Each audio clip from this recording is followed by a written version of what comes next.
Good morning student. Manav Pratap की online classes में आपका फिर से स्वागत है। आज की इस वीडियो में हम डिस्कस करेंगे प्रधानमंत्री के बारे में।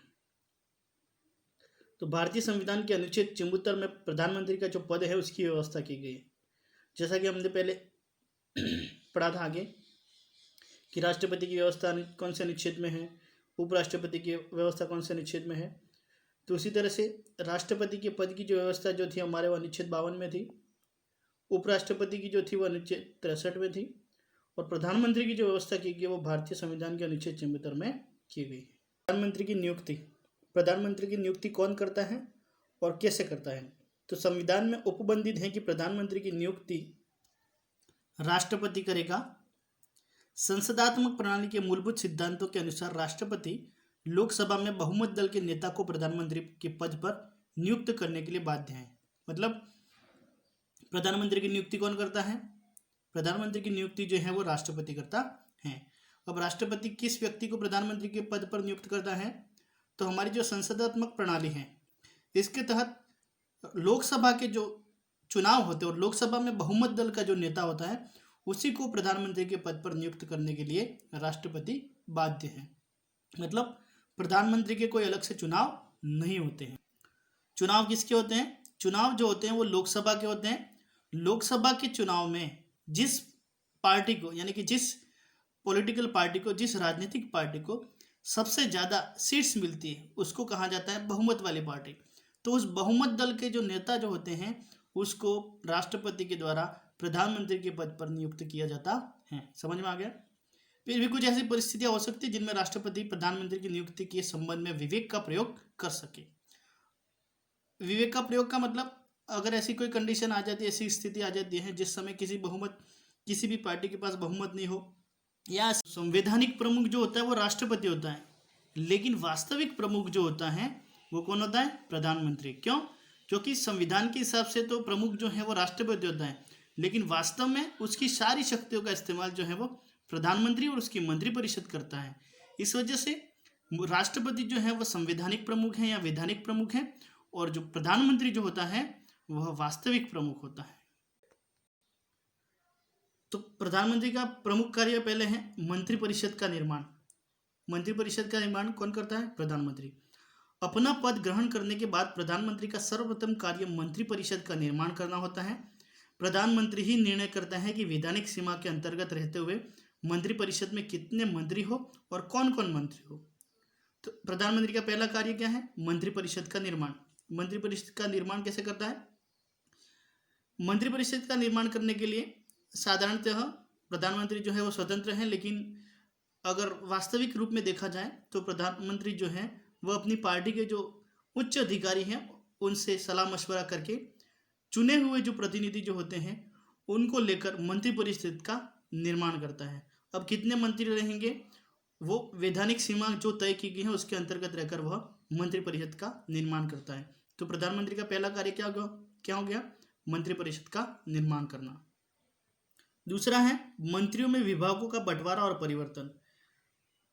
प्रधानमंत्री मंत्रिपरिषद का जब निर्माण करता है उस समय सारे मंत्री ही होते हैं, उनमें किसी भी प्रकार का जो विभाग जो है उसका बंटवारा नहीं किया जाता है।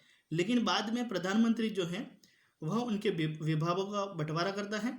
मंत्रियों में विभागों का बंटवारा करते समय भी प्रधानमंत्री स्वविवेक के अनुसार ही कार्य करता है, और प्रधानमंत्री द्वारा दिए गए अंतिम विभाग वितरण पर साधारण कोई आपत्ति नहीं की जाती है। मतलब प्रधानमंत्री ने जिस व्यक्ति को जो विभाग सौंपा जनरली वो उसको स्वीकार कर लेता है। अगर मान लीजिए कि बीच में कभी प्रधानमंत्री को लगे कि वो उक्त व्यक्ति जो है वो उस विभाग के लिए उपयुक्त नहीं है या सही तरीके से काम नहीं कर रहा है या कोई भी और कारण है, तो प्रधानमंत्री उस मंत्री के उस विभाग को परिवर्तित कर सकता है या उस मंत्री को वो विभाग से भी हटा सकता है। अगला है मंत्रिपरिषद का कार्य संचालन। प्रधानमंत्री मंत्रिमंडल की बैठकों का सभापतित्व करता है और मंत्रिमंडल की समस्त कार्यवाही का संचालन करता है। मतलब जब मंत्रिमंडल की बैठक होती है तो उसका अध्यक्ष जो होता है वो प्रधानमंत्री होता है और मंत्रिमंडल की जो भी कार्रवाई होती है उसका संचालन करता है। मंत्रिपरिषद की बैठक में उन्हीं विषयों पर प्रचार किया जाता है जिन्हें प्रधानमंत्री कार्यसूची या एजेंडा में रखे। मतलब मीटिंग से पहले ये पूरा फिक्स होता है कि आज की मीटिंग में क्या डिस्कस करनी है, और उसी एजेंडे के ऊपर, उसी कार्यसूची के ऊपर उस मंत्रिमंडल की जो बैठक होती है उसमें डिस्कस किया जाता है।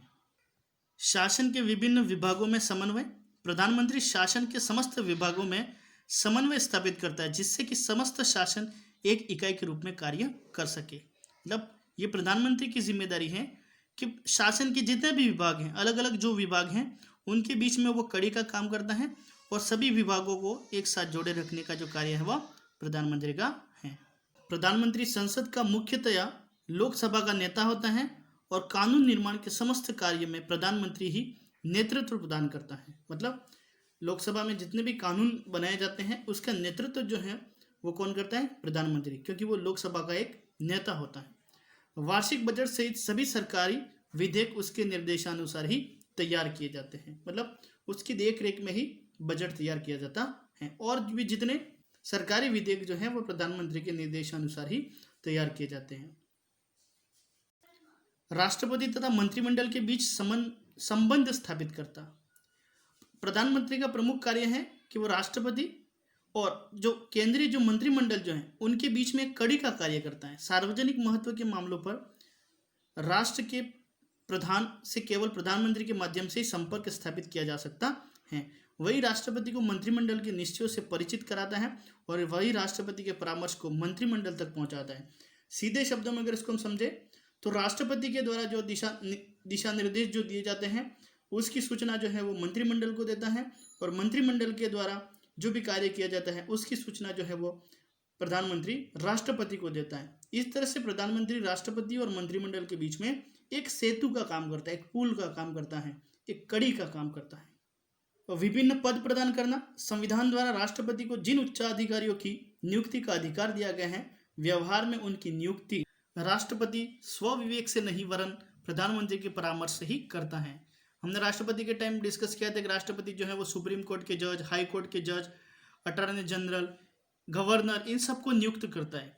लेकिन वास्तव में राष्ट्रपति जो है वह उसमें अपना स्वविवेक इस्तेमाल न करके प्रधानमंत्री से परामर्श करता है और प्रधानमंत्री के परामर्श के बाद ही उन व्यक्तियों को नियुक्त करता